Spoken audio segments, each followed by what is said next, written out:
지난 주말 그러니까 엊그제죠. 엊그제 네. 토요일 날 16차 집회였어요. 예. 16차 집회 저도 이제 그 쭉 봤는데 지난 토요일에 그 저는 인상 깊었던 게 그 자봉단 청년분 있잖아요. 두 분 올라와서 말씀하시는 것이 참 인상 깊었고 그 한 분은 그 과거 그 박근혜 국정농단 때 썼던 피켓 예. 그 피켓을 봤습니다. 들고 예. 들고 나오셔서 5년 전에 이랬는데 다시 만나지 말자 그랬는데 다시 또 이 자리에 만날 줄 몰랐다고 그러니까요. 하는 말이 있었는데요. 그때도 또 촛불 16차 촛불 또 진행도 하셨고 예. 어떠셨습니까? 굉장히 날씨 추웠잖아요. 저도 그분 말씀 들으면서 박근혜 정권 퇴진 비상국민행동 제가 대변인하고 상임운영위원 할 때 네. 그때 거의 우리 장윤선, 박정호 그랬죠. 기자님 두 분이랑 네. 붙어 다녔거든요. 맨날 예. 생중계하고 맨날 근데 그랬죠. 그때는 이제 길거리에서 주로 생중계를 맞습니다. 했고 지금 네. 이제 여기서 나와서 네. 하는데 아 정말 국민들께서 6년 만에 또 이런 고생을 하셔야 된다는 게 네. 너무 죄송하고 면목이 없습니다. 어쨌든 대선 패배, 윤석열 정권의 탄생 관련돼서 많은 분들이 이제 크고 작은 책임이 있는 거잖아요. 근데 네. 전국의 시민사회단체나 뭐 또 제 개인으로나 민생경제연구소나 뭐 최선을 다했던 하지만 네. 어쨌든 국민들께 정말 생업에 힘들고 고통스러운 국민들께 희망을 못 드려가지고 아유. 또 집회 나오라고 말씀드리기가 참 민망할 정도인데 요즘은 아직도 저는 국민들께서 여전한 코로나와 네. 특히 고물가, 고금리, 고유가, 고환율 사태 때문에 네. 집회 아직도 못 나오시는 분들 많다고 보거든요. 그럼요. 네. 근데 이제 6개월이 안 돼서 못 나온 분들은 이제 그 마음의 부담 좀 더셨을 거예요. 이제 7개월이 됐기 때문에 벌써 네. 그래서 더 앞으로도 많이 나오신다고 보는데 이제 11월 16일, 19일 2차 집중임에서는 당연히 저렇게 뭐 날도 너무 춥고. 저 딱 감기 걸렸어요. 아니 그러니까 저녁 예. 그때 지금 화면 나오십니다만 많은 분들이 지금 따뜻한 손장갑과 예. 패딩까지 했는데도 체감온도 갑자기- 영하. 예, 우리 오마이 뉴스에서도 네, 보도하면서 체감온도가- 영하라고. 네, 체감 온도가 진짜 현장에서는 그렇게 느낄 정도로 네. 밤에 또 그래서 추워졌습니다. 토요일 날 끝나고 이제 집회 많이 나오시는 네, 네. 평범한 시민들 한 12분 정도 제가 디프를 했어요. 일부러 초대를 해가지고 행진 네, 끝나고. 네, 네. 왜냐하면 그 촛불행동이나 촛불 집회 어쨌든 실무진들에게도 크고 작은 불만이나 비판이 있으시잖아요. 그 이야기를 쭉 들었어요. 1차, 2차, 3차까지 따라다니면서 자영업자 살리기에도 동참하면서 네. 그랬더니 1차로 갔던 집에서도 요즘 집회해 갖고 손님들 많이 온다고 좋아하시더라고요. 그러니까 네, 다행이네요. 또 그게 이제 동네 자영업자들하고 집회하는 분들이 또 인이 되면 좋잖아요. 그럼요. 실제 제가 그 목소리를 확인했습니다. 네. 저도 알아보시고 네, 손님 네. 많이 온다고 그래서 고맙고 네. 아무튼 뭐 이런 이야기 들으면서 그날 딱 감기 걸렸는데 진짜 추우니까 예. 너무 춥더라고요. 그렇죠. 근데 이제 어저께 좀 운동도 하고 그러면서 지금 다시 건강해 보겠습니다. 그러니까 그런데도 연인원 한 3, 4만 명 정도 모여주신 거거든요. 너무 저 고맙고. 그때 중계하면서 같이 예. 쭉 봤는데 그 숭례문에서 그 을지로 그다음에 그 명동 그다음에 종각 인사동 안국에 삥 한 바퀴 돌았잖아요. 예. 그 대열이 굉장히 많았습니다. 엄청났어요. 이번에도요. 네. 제가 이제 행진 시작할 때 또 이제 행진 시작하는 분들 심심하지 않도록 발언도 하고 이렇게 보도 외치면서 행진대를 빠져나가는데도 이번에도 한 30분 30분은 걸리더라고요. 네, 그렇습니다. 그러니까 굉장히 많은 분들 오셨고 시내 이미 제가 행진 시작할 때 보니까 선두는 명동까지 가 계시고 그렇더라고요. 그러니까 정말 많은 분들 오셨는데 다만 우리 시민들께서도 우리 애청자들께서 그랬지만 지금 체력 안배 그다음에 힘의 안배를 하고 계세요. 자 10월 22일 첫 집중 때 30만 안팎 정도 모여주시고 2차 집중 때 40만 안팎 뭐 35만 40만 정도 추산했는데 모여주시고 당연히 이제 12월 17일 날 3차 집중이잖아요. 12월 17일 그리고 2016년 분위기가 다르니까 국민이 다르니까 좀 길어질 수 있다. 또 윤석열 김건희 정권은 아예 길을 막고 국내 목소리를 차단했기 때문에 절대로 쉽게 내려오지 않다. 그렇다면 우리가 매주 나가서 이렇게 본인들의 에너지가 또 있잖아요. 그럼요. 또 생활 시민들 때 일정이 다 있으실 거고 집안일, 뭐 가정일, 회사일. 그다음에 아까도 말씀하신 것처럼 진짜 이 고물가의 가구 실질 소득이 지금 5분기 만에 감소했는데 그러니까 작년 2분기보다 더 작년 2분기 때 감소했는데 또 감소한 거거든요. 5분기 만에. 그럼 이것은 코로나 때보다 더 어렵다는 거지. 심지어 실질 소득이 마이너스 3%나 감소했기 때문에 근데 이건 평균치니까. 저소득층, 서민, 중산층들은 그보다 더 많이 감소했겠죠. 맞습니다. 그다음에 이분들 입장에서는 정말 저도 집회 나갈 때면 그런 생각이 들 때가 있거든요. 돈이 없을 때는 차비도 아까울 때가 있어요. 예. 그리고 오뎅꼬치 하나 사 먹고 싶은데 차라리 딸 용돈을 줘야지 하고 이렇게 안 먹을 때 있는데 마음들이 그러시잖아요. 그렇습니다. 그러니까 아직도 그래서 그것 때문에 못 나오는 분들 꽤 많이 계세요. 그럼요. 요즘 경기가 너무 힘들어서. 맞습니다. 그러니까 그분들이 네. 온라인으로 예. 정말 11월 19일 2차 집중 있잖아요. 네네. 제가 추산해 봤는데 1,000만 명 안팎을 봤어요. 그러니까 그러셨다고 하셨죠. 우리 오마이 TV만 TV, 200만이 넘어요. 맞습니다. 그 컨텐츠들 네. 물론 이제 중복되신 분도 있지만 네네네. 한 300만 안팎 될 거예요. 오마이 TV로만. 맞습니다. 근데 보면 요즘은 뭐 오마이 TV가 제일 많이 보시지만 뭐 빨간아재, 네. 뭐 소래 소리, 뭐 진보 성향이 있던 채널도 유튜브들이 많이 굉장히 활성화됐고 생중계하는 채널이 처음에는 한 10개, 10개 시작했는데 요즘은 처음 들어온 TV들까지 해가지고 100개 가까이 되더라고요. 100개나 됩니까? 예, 그러니까 보면 여기 유튜브를 찍고 계세요. 그래서 혹시 유튜브세요? 그러면 조용히 하고 있습니다 하는 분도 뭐 윤석열 탄핵 TV도 처음으로 만났고요. 김세진 TV 네. 이분은 충남 당진에서 올라와서 찍으세요. 네. 그러니까 이제 개인 TV인데 네. 이제 그런 분들도 다 만나고. 그러니까 이제 시민들이 각 이제 개인들이 예전에 저희 오마이뉴스가 모든 시민은 기자다라는 모토를 가지고 그 쉽게 말하면 그 시민 저널리즘을 맨 처음 20년 전에 시작을 했지 않습니까? 이제 그런 어떤 텍스트에서 지금은 이제 유튜브란 동영상에 모든 시민이 다 저널리스트가 되고 모든 시민 각자가 하나의 방송국이 되는 거죠. 맞습니다. 네. 모든 시민은 유튜버다. 그렇습니다. 모든 시민은 대안올려다 이런 모토이신 것 같아요. 그래서 아까 방금 오기 전에 또 반가운 연락 받았는데 뉴스버스 있잖아요. 이진동 대표 등이 만든 윤석열 정권의 문제점 많이 폭로한 고발사주 폭로했었죠. 뉴스버스도 다음 주 집회부터는 이제 유튜브로 생중계를 하겠대요. 뉴스버스도 유튜브로 하는 데니까 일부 제도 언론도 유튜브 생중계에 동참해 주시는 거예요. 그러니까 오마이 TV뿐만 아니라 뭐 고발 뉴스 TV 뭐 이렇게 뭐 팩트 TV 이런 데가 이제 제도 언론에서는 유튜브 생중계해 주셨는데 더 늘어나는 거죠. 그만큼 이슈가 되고 또 시민들의 관심이 있다는 걸 측면. 그래서 1,000만 명 진짜 안팎 보셨다. 근데 어제 이 11월 26일 집회도 우리 오마이 TV 생중계만 40만 명. 맞습니다. 그다음 나머지 뭐 제가 윤석열 퇴진 뭐 해야 되는 22가지 이유 뭐 그러면 또 그것도 뭐 몇만 명. 그럼 합치면 그것도 또 한 100만 명 가까이 되거든요. 근데 집중이 아니었는데도 이렇게 많이 봐주시는 거예요. 어제 말씀 중에 지금 방금 살짝 말씀을 드렸는데 그 많은 시민들 그 참석도 하셨고 아까 그 윤석열 퇴진 네 글자 22가지 그 참 아이디어가 되게 좋던데. 이게 저는 바빴고 이것도 정리를 못했어요. 물론 제가 스스로 정리해본 퇴진사는 뭐 100여 개가 넘습니다. 날마다 이상한 짓을 하니까. 근데 이 시민이 그냥 평범한 시민이에요. 전직 공무원이라는 분이 저한테 문자를 계속 보내주신 거예요. 네. 얼른 짧게 읽어드려볼게요. 여러분. 그러시죠. 굉장히 설득이 있으니까. 무능무지. 그러니까 무능무지, 검경독재, 안전불감, 국적실추, 애교참사, 언론탄압, 노동탄압, 경제파탄, 국민무시, 자유애고, 역사애국, 문화폄하, 친일안보, 학생탄압, 참사유발, 민생예면, 무속맹신, 거짓변명, 가족범죄, 음주국정, 헌법파괴, 윤석열차. 윤석열차는 이제 고등학생들 그 풍자한 것을 탄압한 거니까 학생 탄압은 촛불 중고생 탄압한 과태료를 1,000만 원을 넘게 물렸다는 거 아니에요. 오세훈 서울시가. 너무 비열한 짓입니다. 학생들이 진짜. 무슨 돈이 있다고. 네, 그래서 이것은 제 민생경제연구소하고 촛불행동에서 공익변론 해드려서 변호사 병도 없이 아니 근데 방금 과태료도 안 받게 하고 만약에 내게 되더라도 제가 다 내드리려고 합니다. 이걸 시민들이 정리해 주셨더라고요. 근데 방금 22가지 너무 훅 금방 말씀하신 그러니까 너무 방송 시간이 아까워가지고 아니 무슨 1.25배속도 아니고 제가 사실 여러분 많은 분들이 제가 말이 더 많다고 의견도 주시는데 방금 전에도 TBS TV 짤짤이 시는데 사실 저는 말을 많은 게 아니라 한정된 시간에 빨리 많은 정보를 들려고 그런 거니까 방금 양해 구합니다. 22가지 그 사자성어 마치 무슨 사자성어를 쭉 나열해서 말씀하신 것이 귀에 쑥쑥 들어오네요. 쑥쑥 들어와요.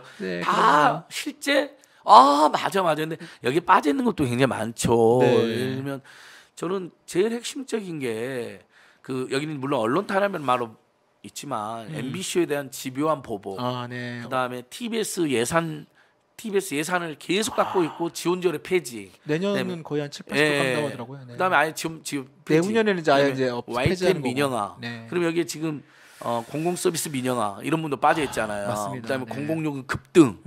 이 물가가 이렇게 급등할 때 아무리 공기업이 어렵다 하더라도 4월달 올리고 7월달, 10월달 올리고 12월, 1월에 또 올린다는 겁니다.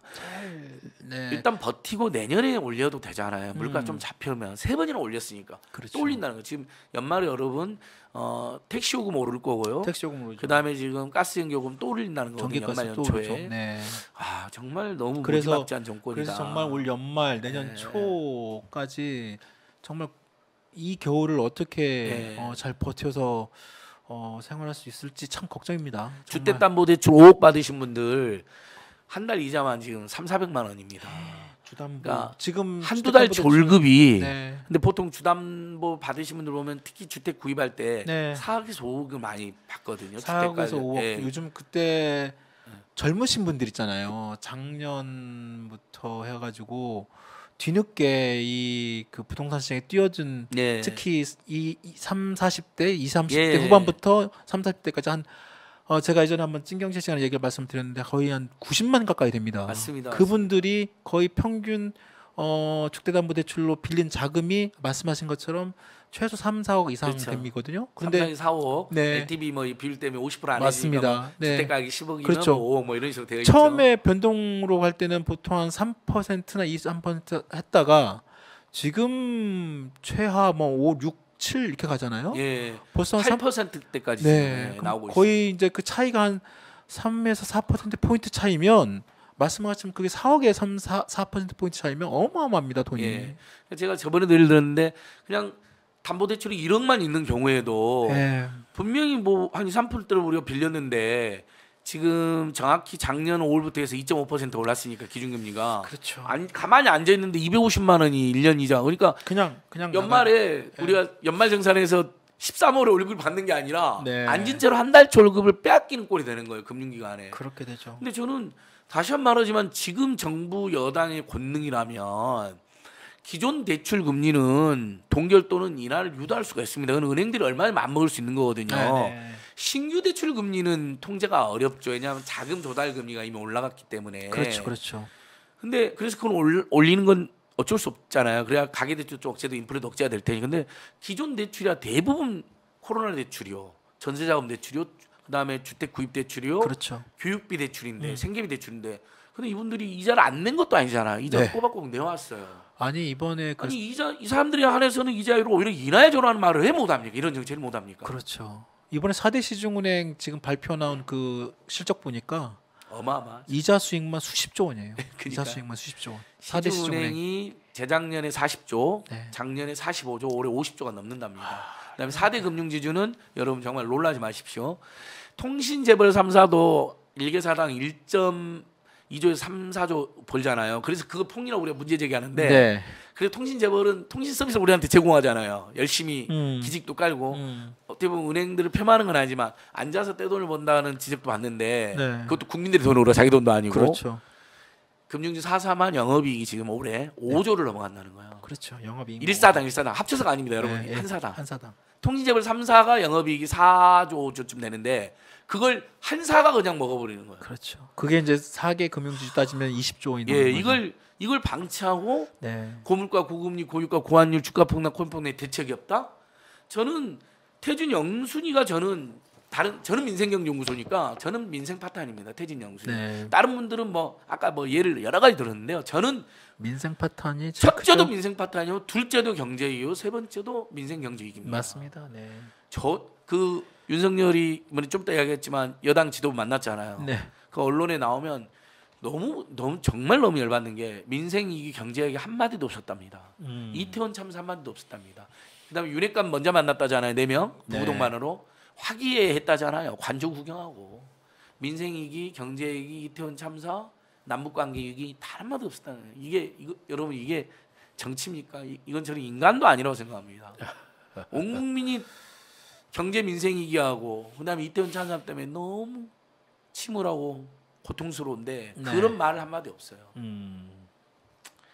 저는 그래서 이번에 아까 말씀하신 것처럼 그 방금 뭐 윤석열 대통령의 뭐 그 관저 예. 지금 환담 뭐 이런 얘기 나왔습니다만 지금 한 달째 지금 여야 정치권에서 지금 국정조사를 합의하고 지금 뭐 대통령실 또 뭐 대검 뭐 넣네 빼네 하다가 이제 뭐 마약 수사부도 정도로 하고 하면서 지금 하고 있는 것도 좀 약간 좀 우려스럽습니다만 여하튼 뭐 국정조사를 한다고 하니 일단 지켜보지만 어떻습니까? 민주당에서 지금 이상민 행안부장관 파면을 요구하고 있고 오늘 아까 잠깐 말씀드렸지만 아침에 주호영 원내대표는 그럴 바에는 국정조사 안 한 게 낫다라는 식으로 이제 얘기를 했거든요. 그런 취지로 어떻게 보세요? 정말 그런 거 보기에는. 그 논리적인 문제가 너무 많은데요. 특검이나 국정조사나 검경 수사나 예전에 다 같이 가는 경우가 매우 많았습니다. 그렇죠. 검경 수사를 했는데 공정성 시비가 발생한다. 특히 권력과 관련된 행위에 대해서는 그럼 다 웬만한 특검도 가고 특검과 국정조사 동반되는 경우도 많고 그리고 그 전에 책임질 사람 다 책임을 지죠. 그렇죠. 세월호 참사 때도 이주영 장관이 바로 사퇴 이야기했잖아요. 그렇죠. 다만 수습하고 사퇴한 것뿐이지. 현장에서 살면서 유가족들하고. 그건 지금 이상민이든 누구든 단 하나도 책임 안 지고 있잖아. 박형이든 계속 망하고. 근데 옛날 전두환 노태우 군사독재무실에도요. 91년도에 저는 그 기억이 나더라고요. 강경들사가 숨졌을 때 백골단의 만행으로 제일 먼저 내무장관이 사퇴를 했어요. 어쨌든 치안행정의 책임자니까. 그러니까 원래 이게 최소한의 국정의 기본이고 상식입니다. 국민이 죽고 숨진다.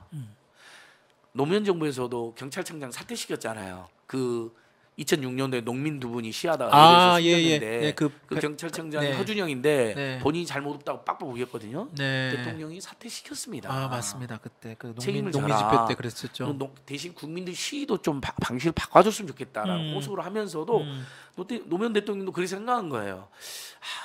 국민들 시위 방식에도 문제가 있긴 하다. 여전히 민주화된 시대에도 어쨌든 뭐 대나무 들고 나오고 이런 것들이 바람직한 건 아니니까 아무리 생존권 투쟁이다 하더라도 그 지적은 하셨어요. 그러나 공권력은 국민의 생명의 보호가 제일 원칙이다. 그렇죠.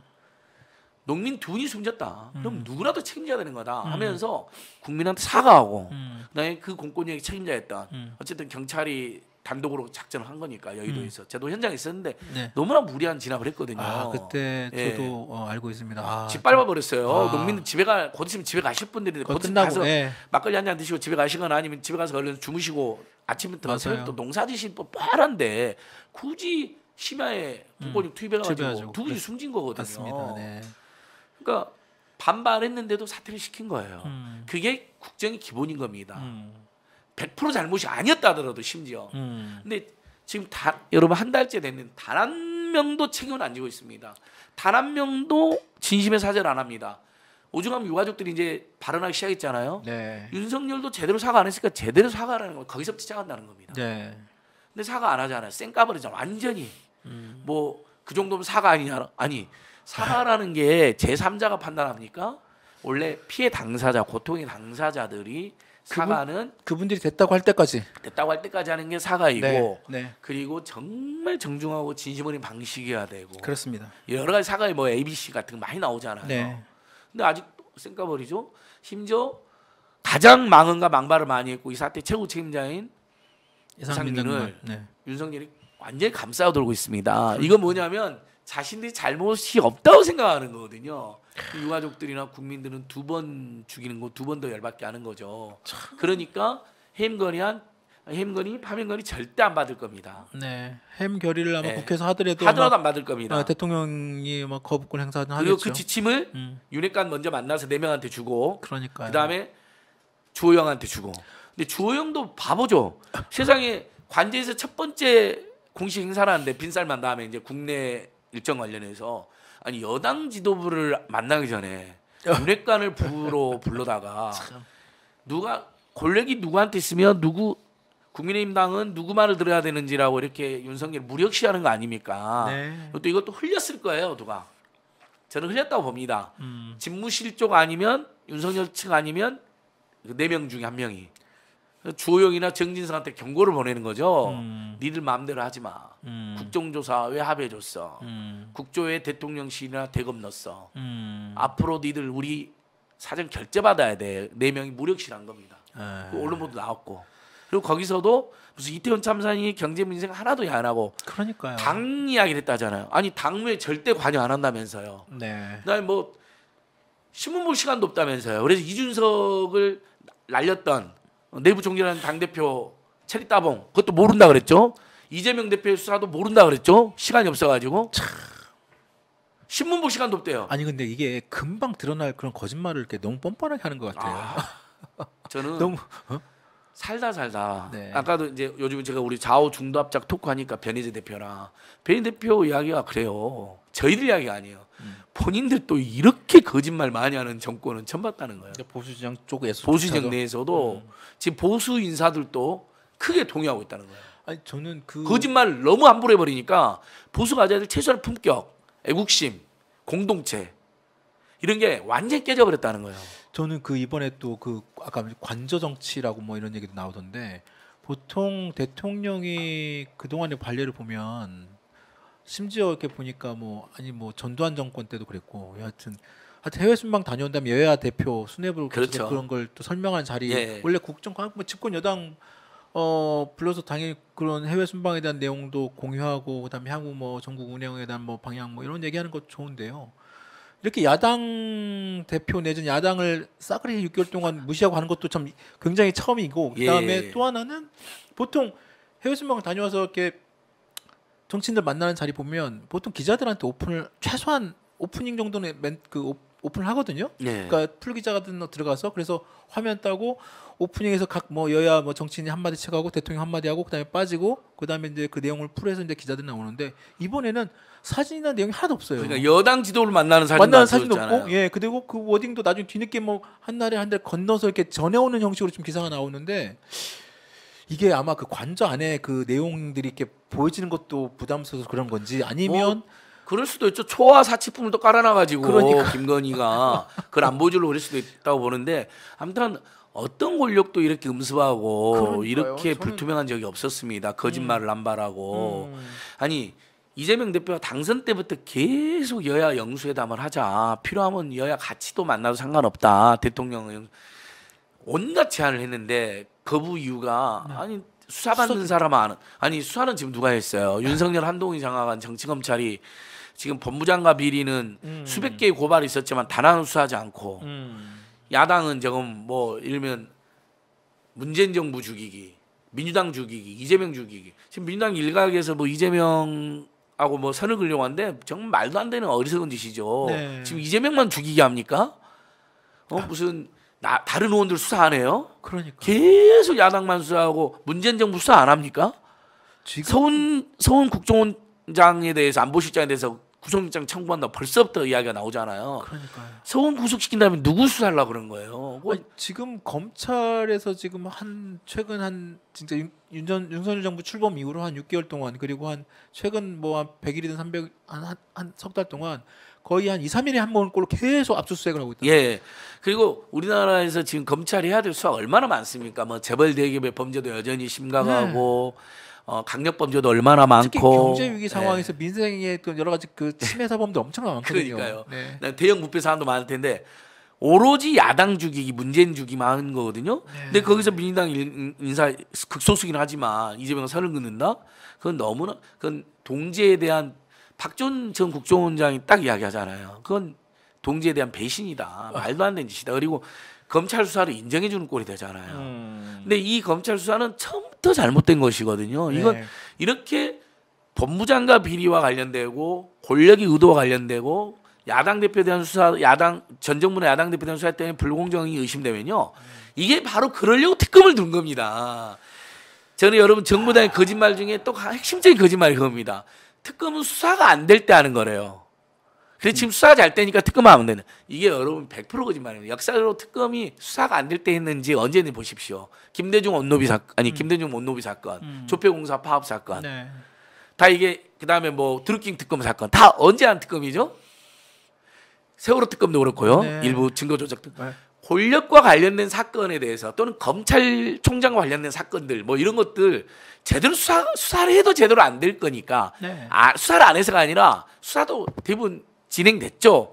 미진하긴 했지만 수사가 안 돼서가 아니라 수사를 해도 누구도 공정하다고 못 믿을 것이고 결과가 나와도 불복할 사건인 것들은 이건 지금 이런 것도 불복하지 않습니까? 당연히 우리 국민들이 지금 여론조사에도 다 이재명 대표님 수사도 불공정하다. 법무장관 수사도 김건희 수사도 다 불공정하다 나오잖아요. 네. 이런 사람은 그러면 공권력의 신뢰가 땅에 떨어지는 겁니다. 이럴 때 뜨끔하는 거거든요. 그러니까 지금 근데 검찰 수사를 인정해 주는 꼴이 되잖아요. 이재명 대표한테 선긋기하고 사과해라는 식으로 자꾸 압박하는 거. 올바른 태도는 아닌 거죠. 민주당 내 그런 예. 의견들에 대한 말씀을 주신 것 같은데